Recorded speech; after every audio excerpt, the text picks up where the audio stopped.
Krishna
Hare Krishna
Jai Jai Chaitanya Nityananda Jaya Jaya Shri Chaitanya Jaya Nityananda Jaya Jaya Shri Chaitanya Jaya Nityananda Jaya Jaya Shri Chaitanya Jaya Nityananda Jaya Advaita Chandra Jaya Gora Bhakta Vrinda Jaya Advaita Chandra Jaya Gora Bhakta Vrinda Gora Bhakta Vrinda Gora Bhakta Vrinda Gora Bhakta Vrinda Gora Bhakta Vrinda Gora Bhakta Vrinda Gora Bhakta Vrinda Gora Bhakta Vrinda Gora Bhakta Vrinda Gora Bhakta Vrinda Gora Bhakta Vrinda Gora Bhakta Vrinda Gora Bhakta Vrinda Jaya Advaita Chandra Jaya Gora Bhakta Vrinda Jaya Advaita Chandra Jaya Gora Bhakta Vrinda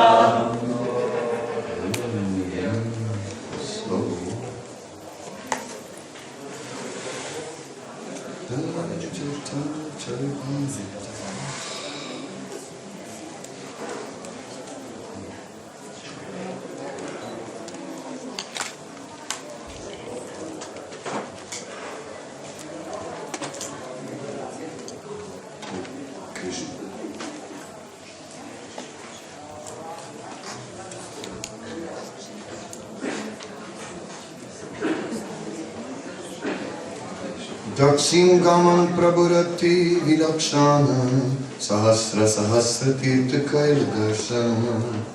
Sri Chaitanya Mahaprabhu's tour of South India was certainly very extraordinary. He visited many thousands of places of pilgrimage there.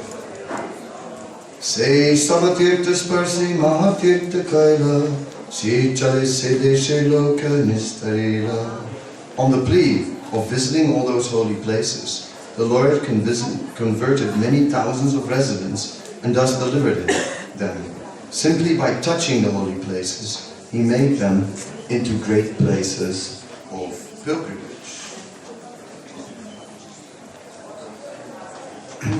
So, we see that Sri Chaitanya Mahaprabhu went on his journey of South India and visited so many holy places, and one might at first think that Sri Chaitanya Mahaprabhu went to these places for the sake of purification, for getting blessings and so on.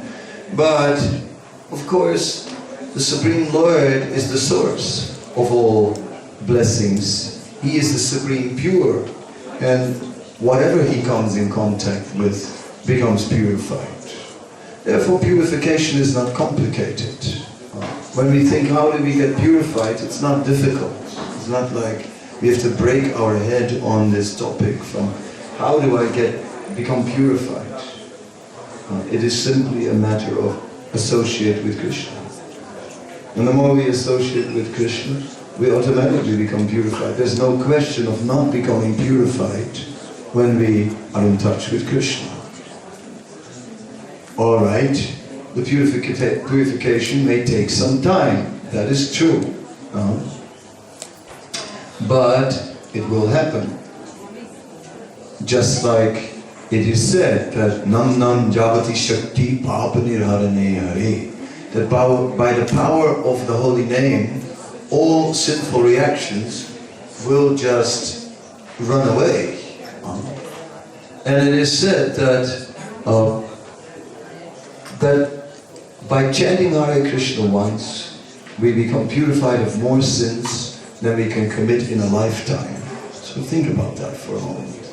That's a lot of sins, one lifetime, one time Hare Krishna. Whole lifetime of sinful reactions is gone. Now one may say, but I've been chanting for years, and I mean, it's okay, but I haven't really changed that much. No, you have, but so many lives, unlimited lifetimes of sinful activities are stored within the heart. Aparakta phalam papam kutam vitam phalam mukam kramanenga pariyata vishnu bhakti ratatmanam This aparabdha karma, that's what we're carrying with us. Endless stockpiles of sinful reactions. And therefore, it is said that creates an inclination towards sinful activity. Due to the stock in the heart, again and again. It is due to the sinful stock in the heart that we are fighting with the lower nature. That this lower nature is always emerging again somewhere in our consciousness. That is the situation. So, yes, the purification may take some time, but think about it. How many lifetimes of sinful reactions are stored and are being removed very quickly, actually. And that's not all. Because we remember that ancient narration of the sparrow that had lost the eggs at the bank of the ocean, and the ocean had come out with a wave and grabbed those eggs, and then the sparrow wanted them back. And the sparrow threatened the ocean, "I will drink your water if you don't return my eggs." The ocean didn't even bother to respond, but Garuda felt touched by this determination of the little bird. He came, and when Garuda came and said, "Return those eggs," then the ocean, "Yes, Mr. Garuda, of course, Mr. Garuda, here are the eggs, Mr. Garuda." So the point is that our efforts are the same. We make our efforts, and what are we achieving? Chanting so much, doing all this service, and where are we going? What are we attaining? 10 years, still not a pure devotee. 20 years, still struggling with the same material desires. 30 years, will it ever end, you know? Now you're turning old, decrepit, your teeth are falling out, your liver is defective, you're getting half blind. Still cannot control sex desire. Even in old age, after chanting Hare Krishna for such a long time. Is there any hope? There is hope, because it's not us. We are not going to purify ourselves. It's not that this Hare Krishna soap, it washes so white, whiter than white.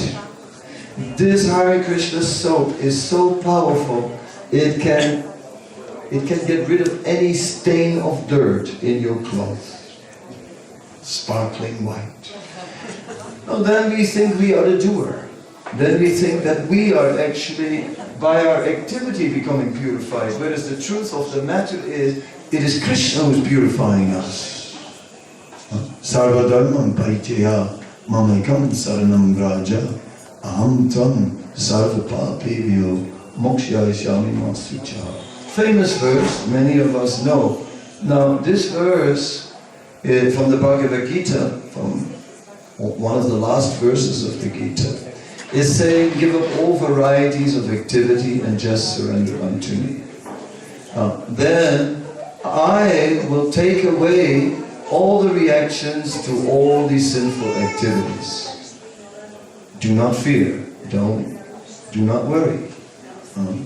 So the first half of the verse is about what we have to do. We have to try. We try, but Krishna does the rest. It is Krishna who will take care of that purification. So if we, as the little bird, show the effort, then Krishna comes in and he sweeps away all the remaining sinful reactions. So it's not that, okay, we gotta chant, and we gotta chant and chant to remove unlimited lifetimes of sinful reactions which are still stored within the heart. So keep on chanting, guys. Keep on chanting. And eventually, it will start working. But just keep on chanting and chant until it never ends. No. At one point, Krishna comes in and he just takes away this whole remainder of sinful reactions. So we are basically attracting Krishna with our service. And it is Krishna who will take us back to God. It's not that And then you chant and chant and chant, it becomes so powerful that we'll go back to Godhead. It's not that. It is simply at one point Krishna says, all right, come. And Krishna basically is satisfied and will take us. So this is what we hope to achieve. We hope to achieve that Krishna will smile and look at us and think, oh, so nice. What you have done is very nice. All right, you can come. We'll write off everything. We'll write things off the bill.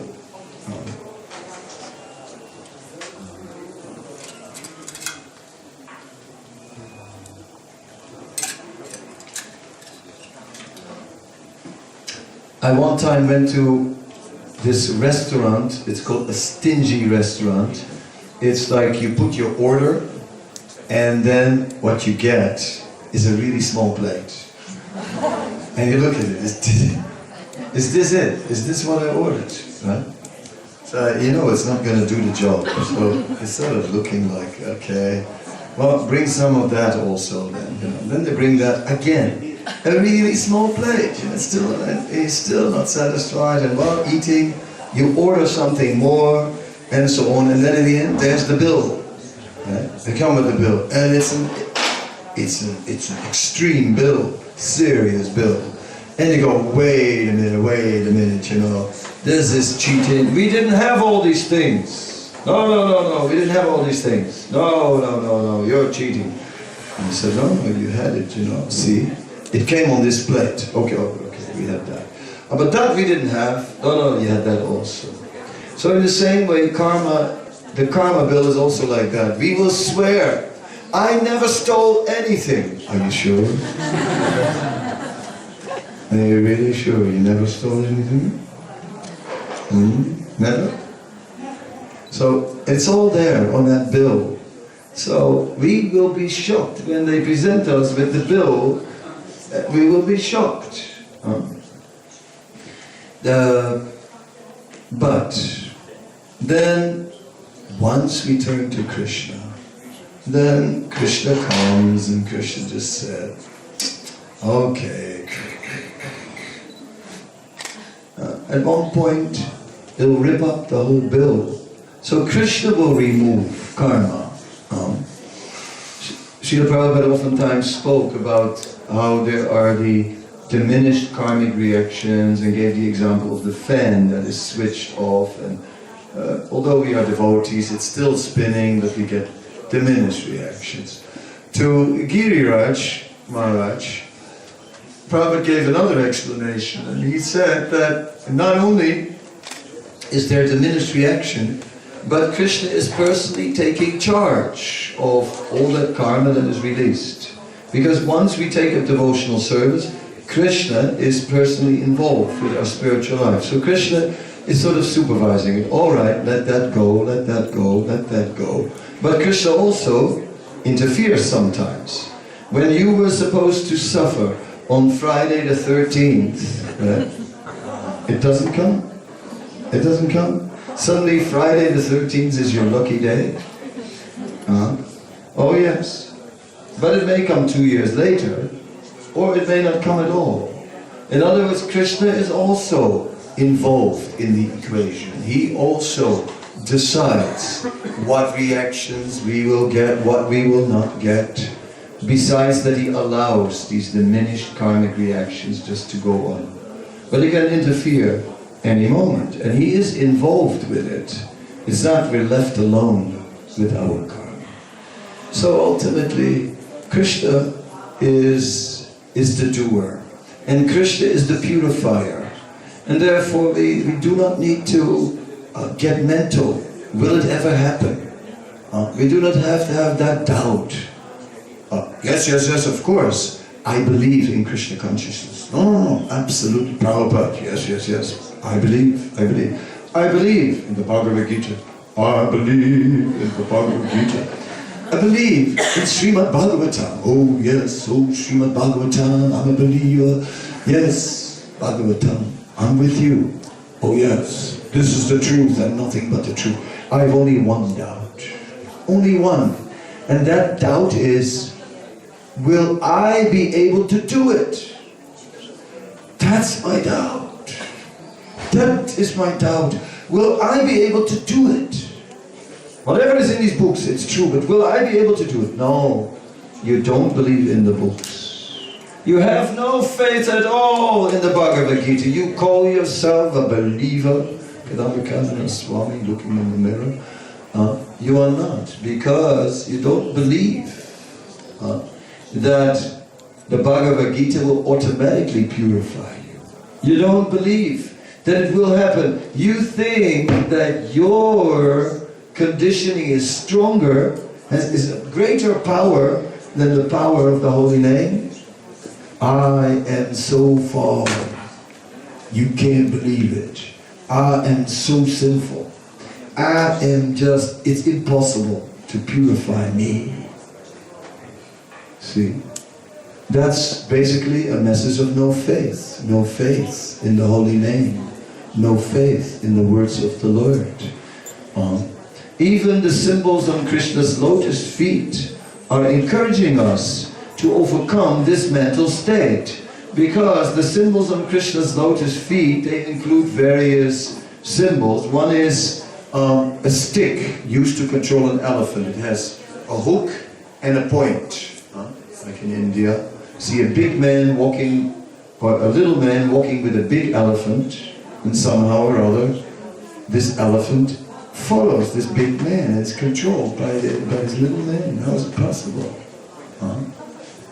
Not only by mental power, but by this stick with the point, and they know certain sensitive points, and they hook the hook behind the ear, and then the elephant just walks along nicely, without chains or anything. Even a horse, you know, you hold it with reins. No reins on an elephant, just a little stick, point and a hook, small stick. So it's quite amazing that an elephant can be controlled that way. And that stick is also on Krishna's lotus feet. And it means that when the mind is as big as an elephant, when you think, what can I do? I can't make it. My mind is not just an ordinary mind. Don't mind. I mean, my mind is something else. You know, I got this mind. It's as big and powerful as an elephant. Yes, Krishna says, and I have a stick on my feet by which you can control that elephant. Just take shelter of my lotus feet and your mind will be controlled. Okay, my mind is okay. But what about my karma? I have my karma.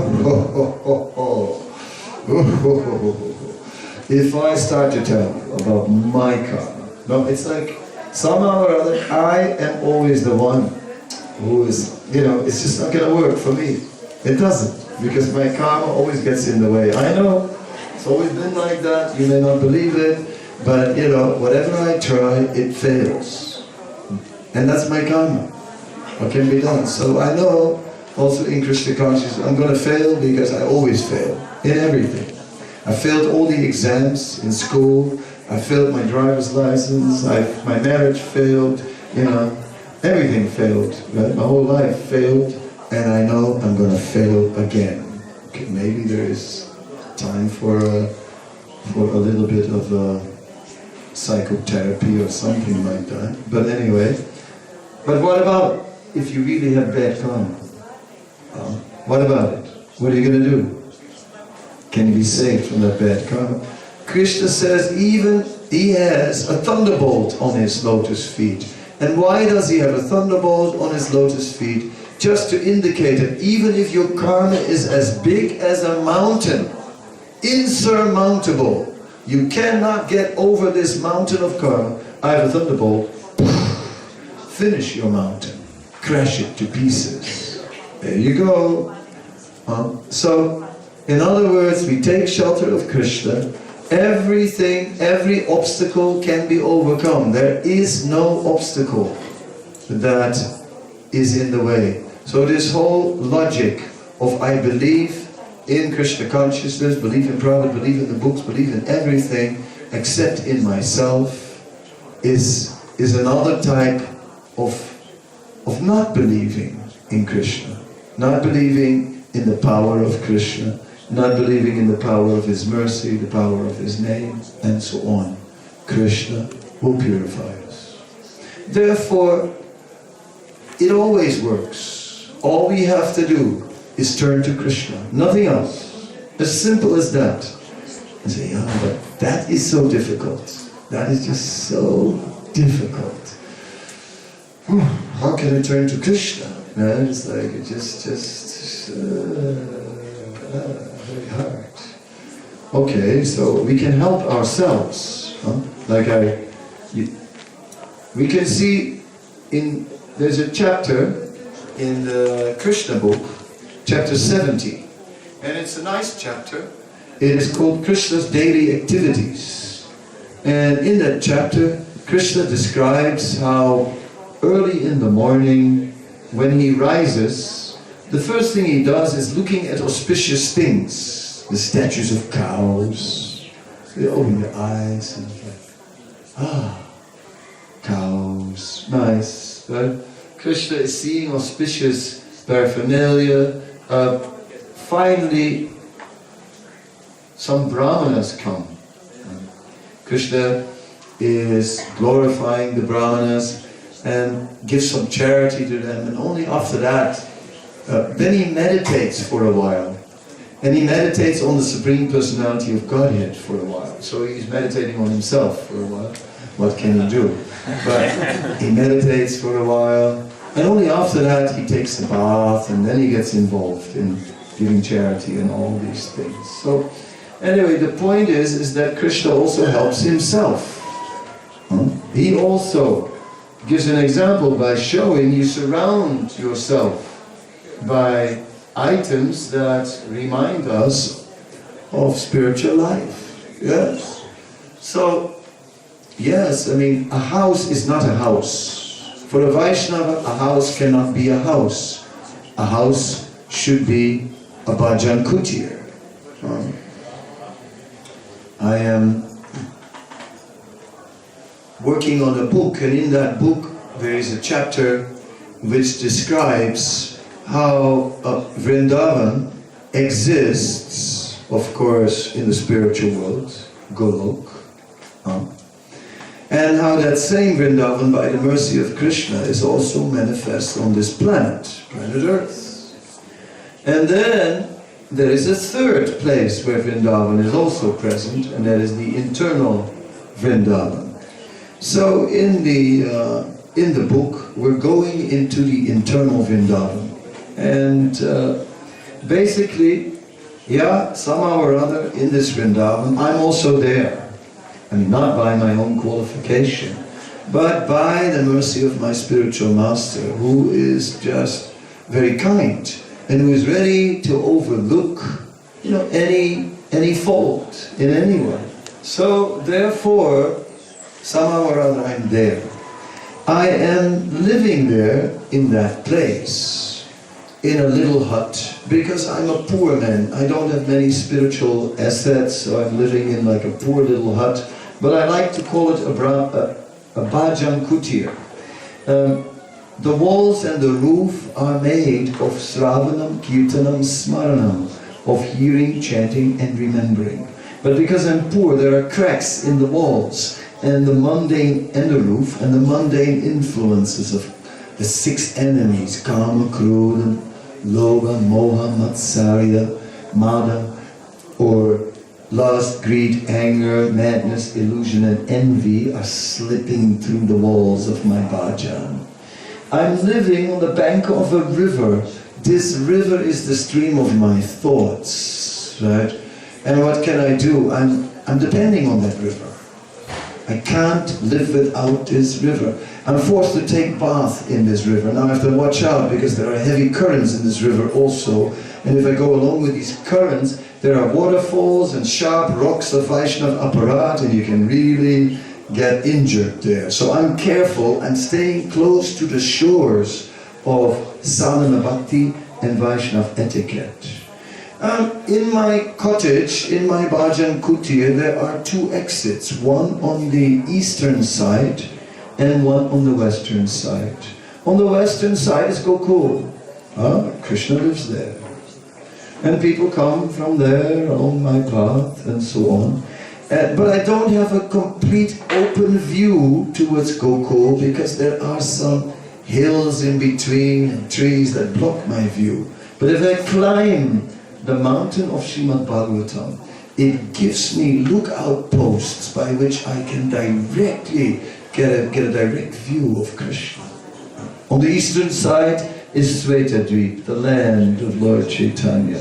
Same there, I can also not access it directly, but by entering into the pastimes of the Lord that are described by great acharyas, I can also there get a glimpse, and in this way become more and more absorbed, and gradually, the stream of my thoughts is changing and filling more and more with Krishna, and the absorption is increasing.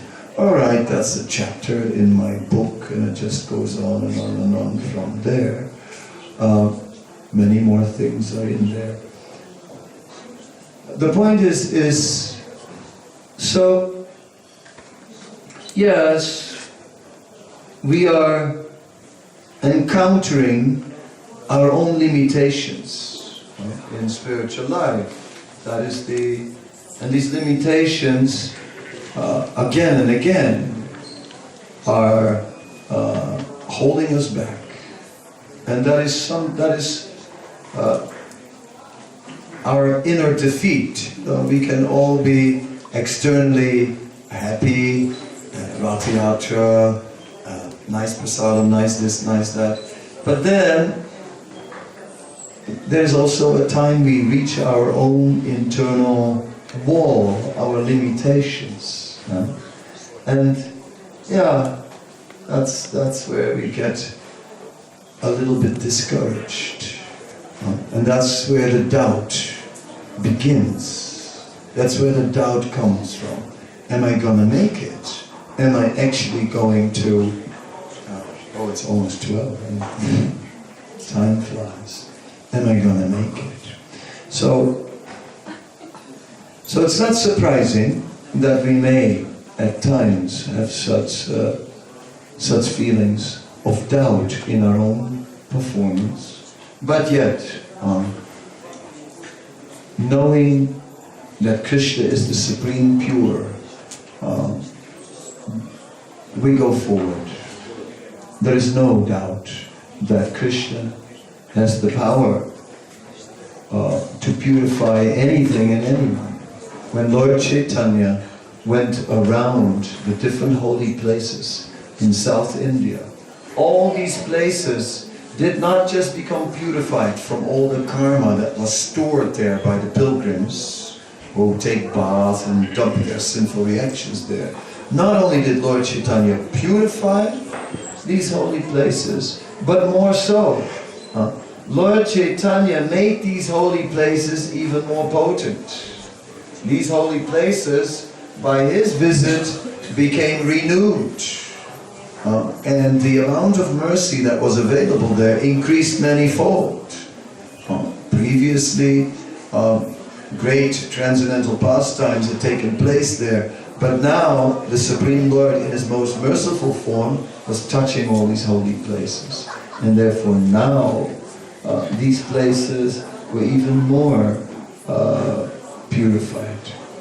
In the same way, the pure devotee, the representative of the Lord, can also transform places. And I'm going to end with that.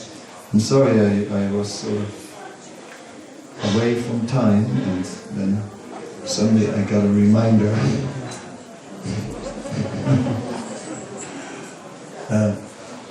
So I got to wrap it up. Just like recently I was in New York and I went to Tompkins Square Park, and I always go to Tompkins Square Park because that's not an ordinary place. The tree is there and still there where Prabhupada stood and chanted. And there's a sign at the side of the road describing, the city put it there, describing here the Hare Krishna movement started, his Divine Grace A.Z. Bhaktivedanta Swami Prabhupada started chanting here, and from here it chanted all over the world. So it's very nice. Memorial plaque is there. And then what we see is, this tree is very potent. So I had no doubt. I was thinking to myself, this tree is a desire tree. So I went to the tree and I prayed. And I used to live in Vrindavan, and there were many devotees hugging trees, and I could never get myself to hug a tree. But this time I thought, I'm just going to do it, I'm going to hug the tree. So I hugged the tree, and so what do I pray for now? I have to ask him, okay. I'll pray for the power to preach Krishna consciousness. I prayed, eyes closed and everything. I turned around, there's a boy standing under the tree and says, what do I have to do to become a monk like you? I tell you folks, that tree is a desire tree. And whether you believe it or not, I tell you, that tree is a desire tree, and I tell you, you better go there to New York and pray to that tree while you still can, while it's still there, because I tell you, that tree is a desire tree. Mark my words. Hallelujah.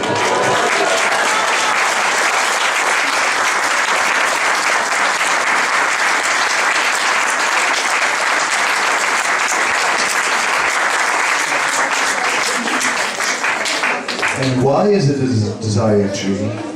Because Srila Prabhupada had the same power to transform that place into an extraordinary place where the mercy of the Lord is available. So it happens. Hare Krishna. Srila Prabhupada.